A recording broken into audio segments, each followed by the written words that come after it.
2023년 새해가 밝았습니다. 성도 여러분 모두 주님 안에서 새해 복 많이 받으시기를 바랍니다.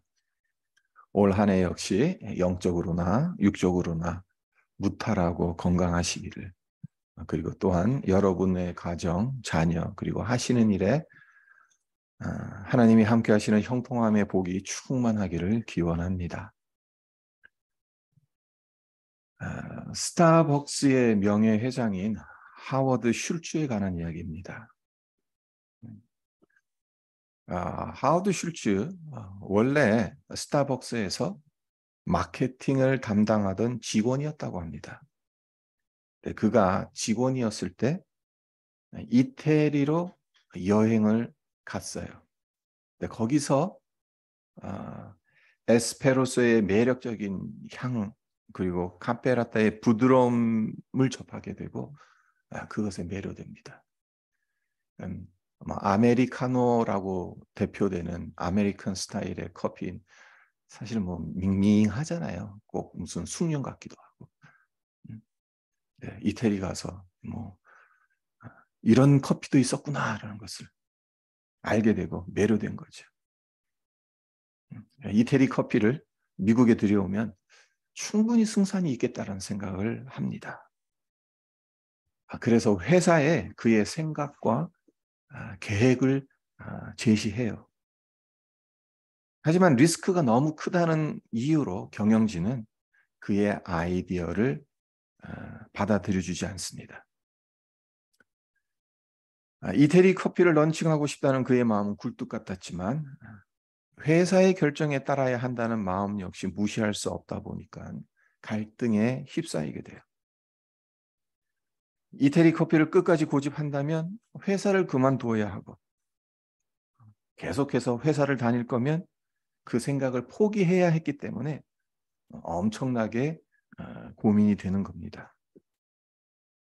둘 중 하나를 선택해야 하는 기로에서 하워드는 과감한 결단을 내립니다. 도전하기로 마음먹었어요.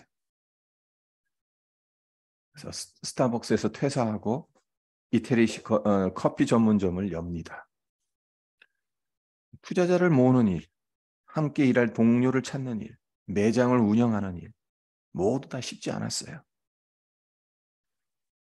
하지만 이 사업은 충분히 승산이 있고 도전하면 성공할 수 있다라는 그 정신으로 이 모든 것들을 극복합니다. 그리고 그 결과 5년 만에 75개의 매장을 소유한 사업가로 성공합니다. 여기서 멈추지 않아요. 그 당시 스타벅스가 극심한 경영난에 빠집니다. 그런 스타벅스를 그가 인수해요. 5년 전까지만 해도 일개 마케팅 직원이었었는데 이제는 스타벅스를 인수하는, 그리고 10년 만에 2,000개의 매장을 거느린 세계 최고의 커피 브랜드로 성장시킵니다. 한순간의 결정이 하워드 슐츠의 인생 자체를 바꿔놓은 거죠. 그리고 스타벅스 자체도 바꿔놓은 거죠, 사실은. 세상에서 성공하려면 도전을 해야 합니다. 모두 다 알고 있습니다. 하나님의 복을 누리는 것은 어떨까요? 이 역시 믿음의 도전이 필요합니다. 우리가 아무 것을 하지 않아도 주시는 복이 있기는 합니다만은 도전을 해야 누릴 수 있는 복이 있어요. 수많은 믿음의 선진들을 보세요. 그들은 믿음의 도전을 통해서 세상이 감당할 수 없는 사람으로 인정받는 복을 누렸습니다. 오늘 본문 말씀인 창세기 26장에 등장하는 이삭이 그 한 예입니다. 이삭은 환경을 초월해서 복을 받았어요. 세상이 감당할 수 없는 사람으로 인정받았어요. 그렇다면 이삭이 보여준 믿음의 도전은 어떠한 것일까요? 오늘 본문 창세기 26장을 통해서 살펴보도록 하겠습니다. 먼저 1절과 2절을 볼까요? 아브라함 때 첫 흉년이 들었더니 그 땅에 또 흉년이 들매 이삭이 그랄로 가서 블레셋 왕 아비멜렉에게 이르렀더니 여호와께서 이삭에게 나타나 이르시되 애굽으로 내려가지 말고 내가 내게 지시하는 땅에 거주하라.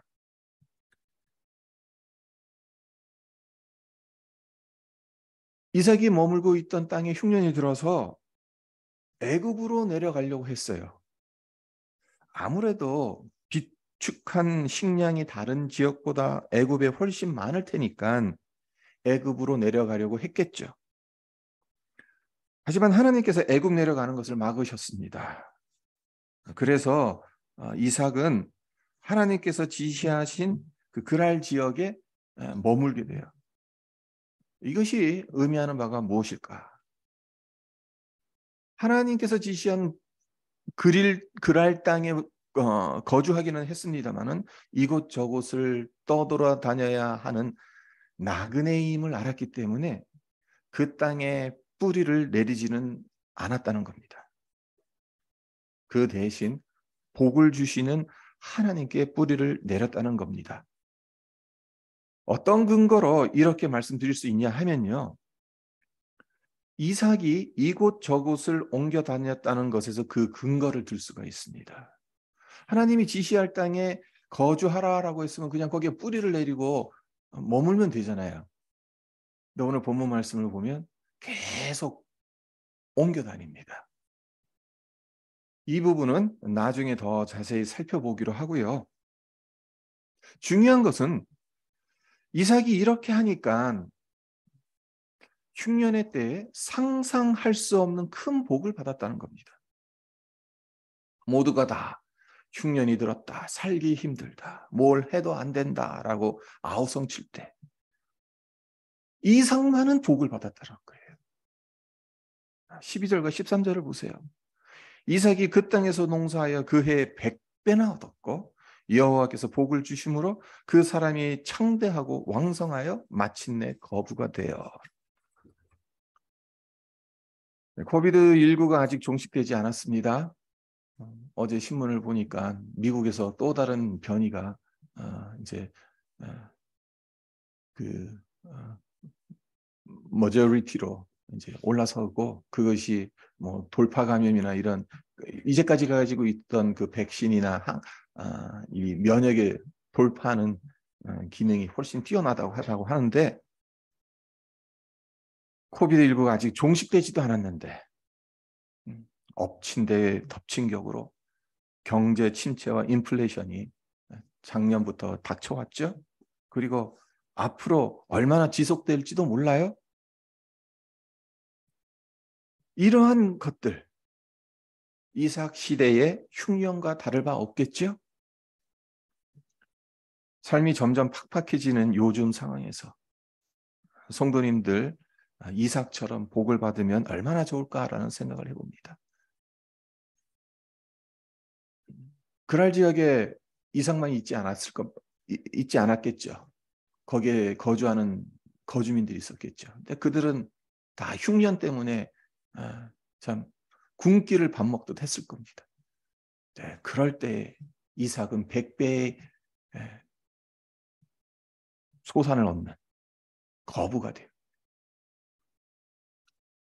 그러니까 아무리 경제가 침체되고 또 삶이 팍팍해진다 하더라도 하나님께서 복을 내리셔서 우리 성도님들도 이삭같이 그런 복을 받았으면 좋겠습니다. 우리가 기억해야 되는 게 뭡니까? 이삭에게서 우리가 배워야 되는 것이 무엇입니까? 나그네라는 거죠. 우리 역시 이 땅에서 나그네라는 사실입니다. 이 세상은 우리가 영원히 머물 곳이 아니라는 겁니다. 언젠가는 떠나야 한다는 겁니다. 우리의 본향은 이곳이 아닌 천국이라는 거죠.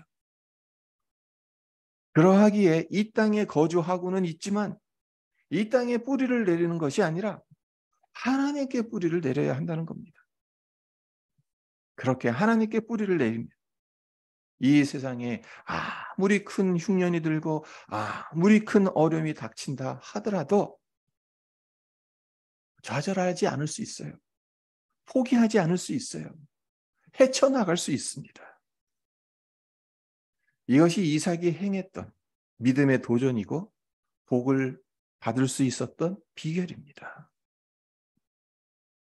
성도 여러분, 여러분은 하나님을 어떤 하나님으로 믿으십니까? 예레미야 17장 7절과 8절에서 하나님을 이렇게 소개합니다. 제가 읽어드리겠습니다. 그러나 무릇 여호와를 의지하며 여호와를 의뢰하는 그 사람은 복을 받을 것이라. 그는 물가에 심어진 나무가 그 뿌리를 강변에 뻗치고 더위가 올지라도 두려워하지 아니하며 그 잎이 청청하여 가무는 해도 걱정이 없고 결실이 그치지 아니함 같으리라. 여호와를 의뢰하는 사람에게 하나님께서 물가에 심어진 나무가 든든하게 세워지고 그 잎이 청청하고 가물 때에도 결실이 그치지 아니하는 복을 주시겠다.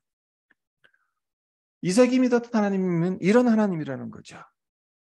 세상의 관점으로는 불가능한 것이라 하더라도 하나님은 능히 가능케 하시는 분이라는 것을 믿었습니다. 모두 다 흉년이기 때문에 이제 다 죽었다 생각했을 때 이삭만큼은 하나님께서 복을 주실 수 있다라고 믿었던 거죠. 네, 우리가 믿는 하나님은 만복의 근원이십니다. 좋으신 분이세요.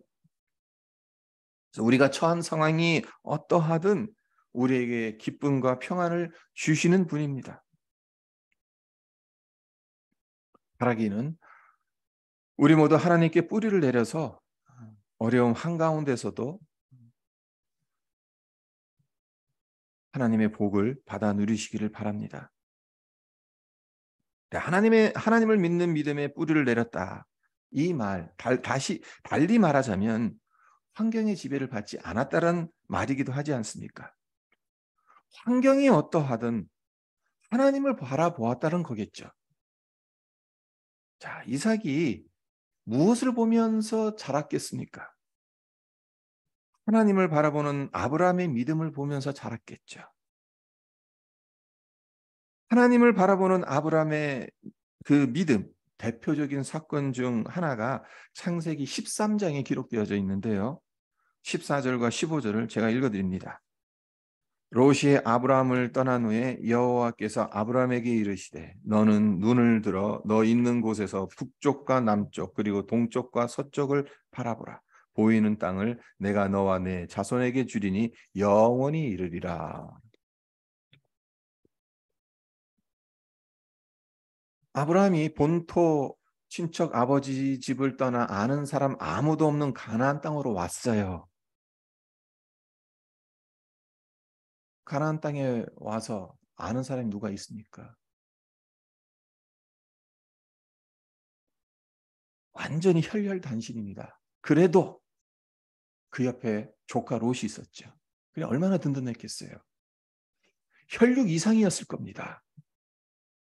그런 롯이 분쟁이 생겨서 이제 아브라함에게서 떠난다 하니까 아브라함이 축복하죠. 네가 선택하라. 네가 서쪽으로 가면 난 동쪽으로 가고. 양보를 해요.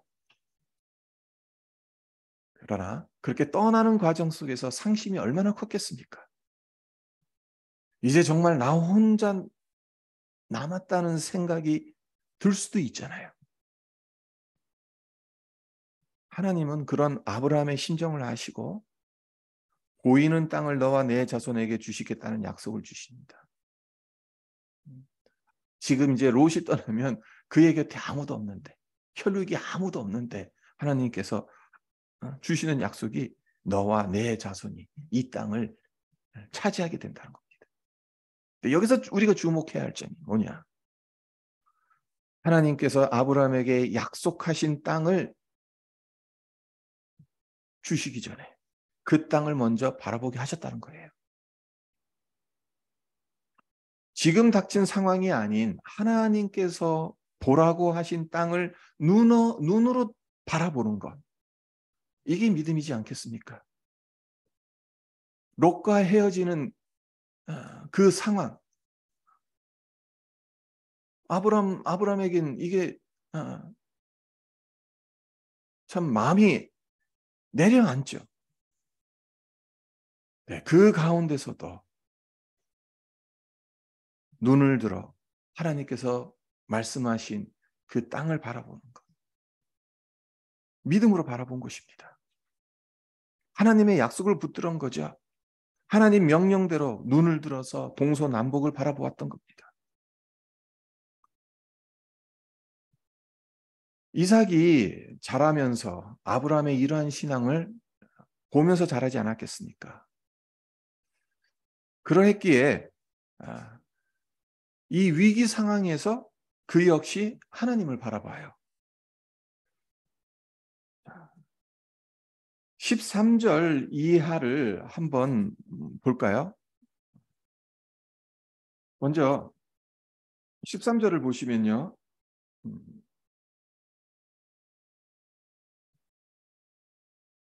14절을 보죠. 13절과 14절을 보시면 그 사람이 창대하고 왕성하여 마침내 거부가 되어 양과 소가 떼를 이루고 종이 힘이 많으므로 블레셋 사람이 그를 시기하여.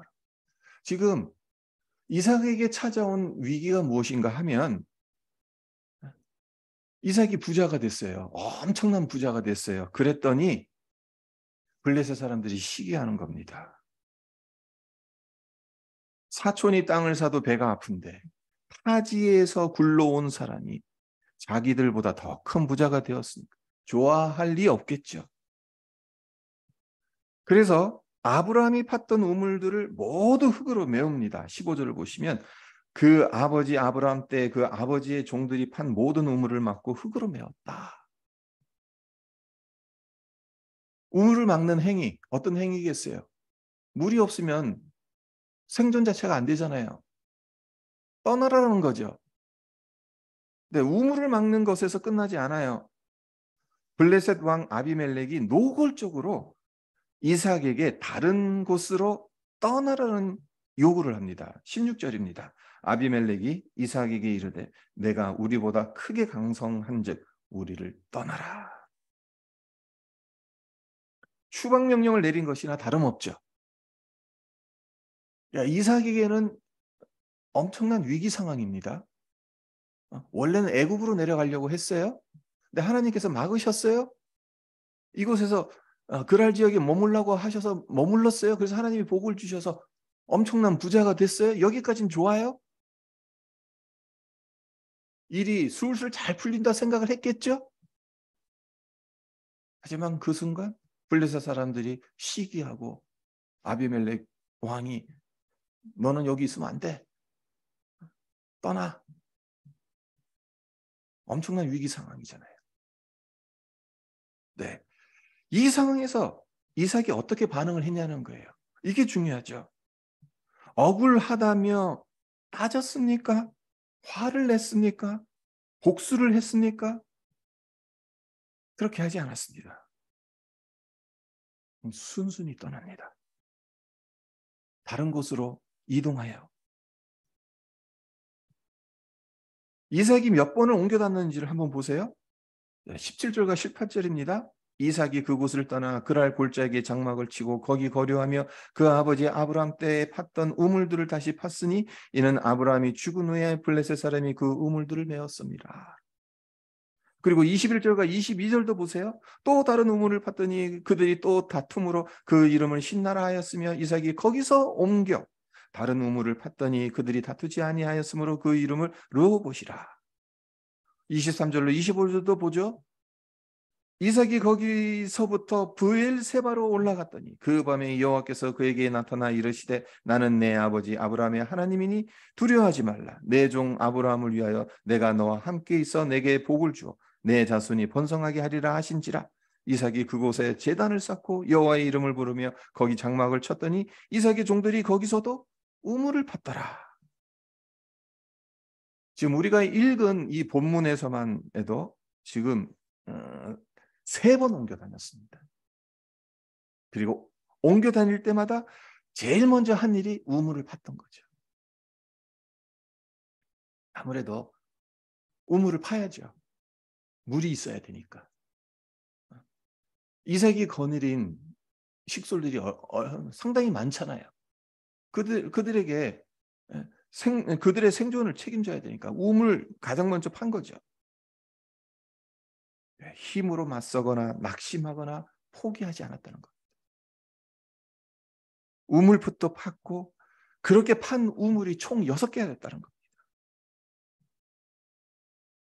팔레스타인 지역과 같은 물이 부족한 광야에서 우물을 판다는 것은 여간 힘든 일이 아닙니다.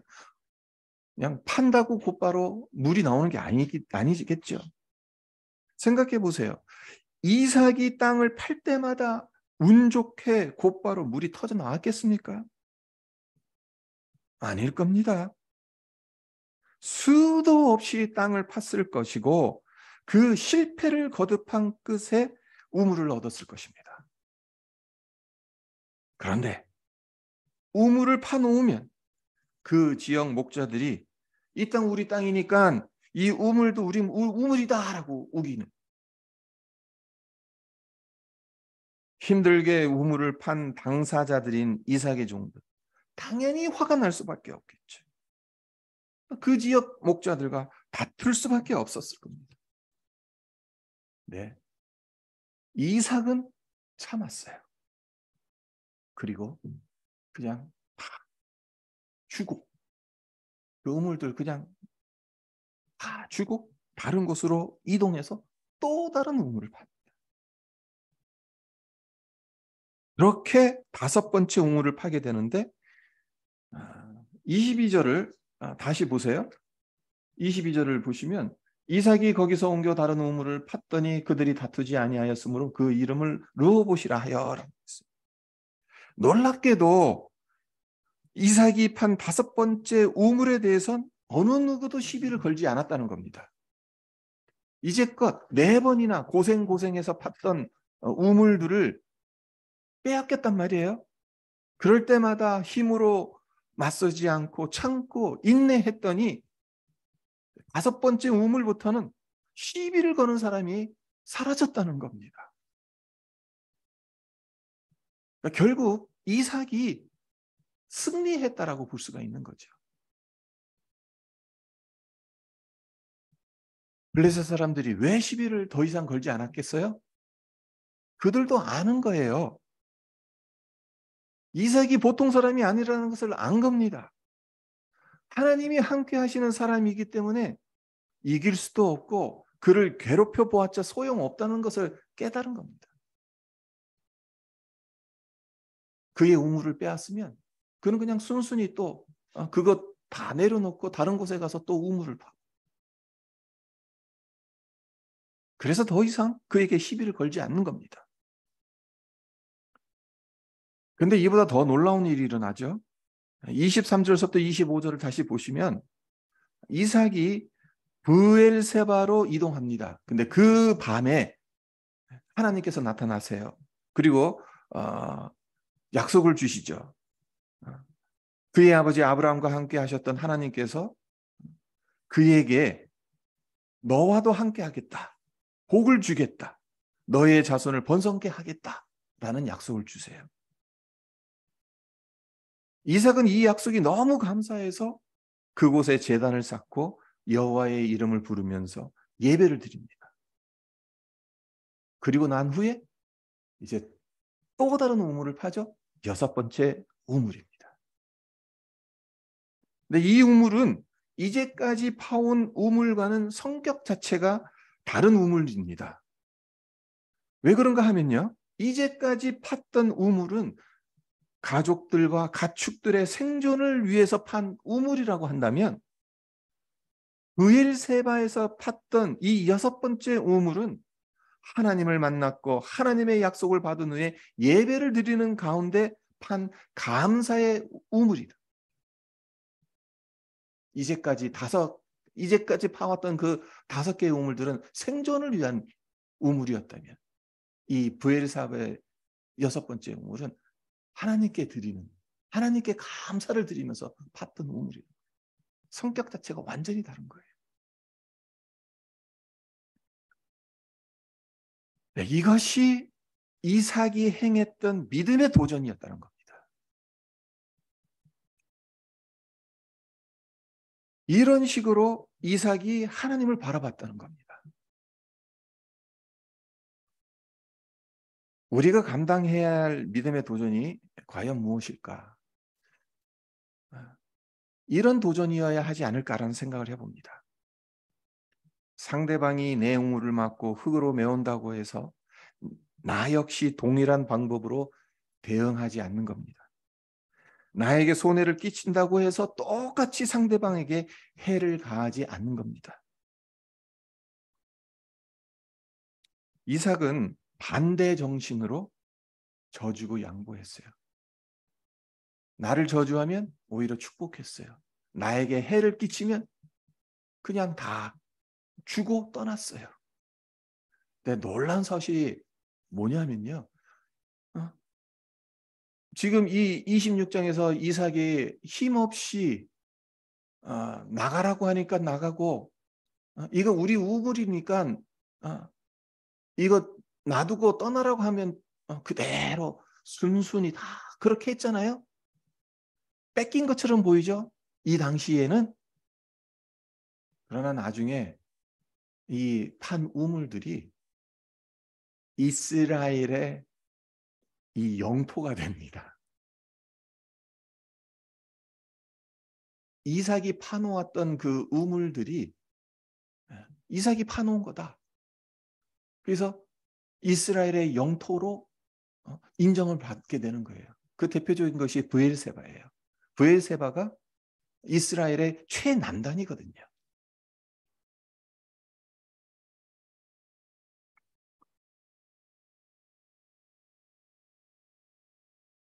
작년 영국 콜린스 사전에 2022년 단어로 선정된 신조어가 퍼머넌트와 크라이시스라는 두 단어를 합친 퍼마 크라이시스, 그러니까 우리말로 영구적 위기라는 단어. 이것이 2022년 올해의 단어로 선정됐다고 해요. 그러니까 조선일보에서 제가 읽었는데 러시아의 우크라이나 침공과 지속적인 물가 상승, 정치적 불안정 등 세계가 맞닥뜨린 위기가 얼마나 끔찍하고 심각했으면 이 위기는 곧 사라질 것이 아니다. 영구적으로 지속될 것이다 라는 의미로 퍼마 크라이시스다. 이 단어를 선정한 것이겠죠.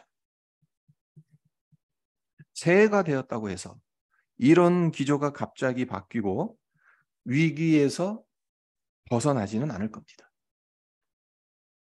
하지만 그렇다 하더라도 2023년 올 한 해 이제 우리가 첫 발걸음을 뗐지 않습니까?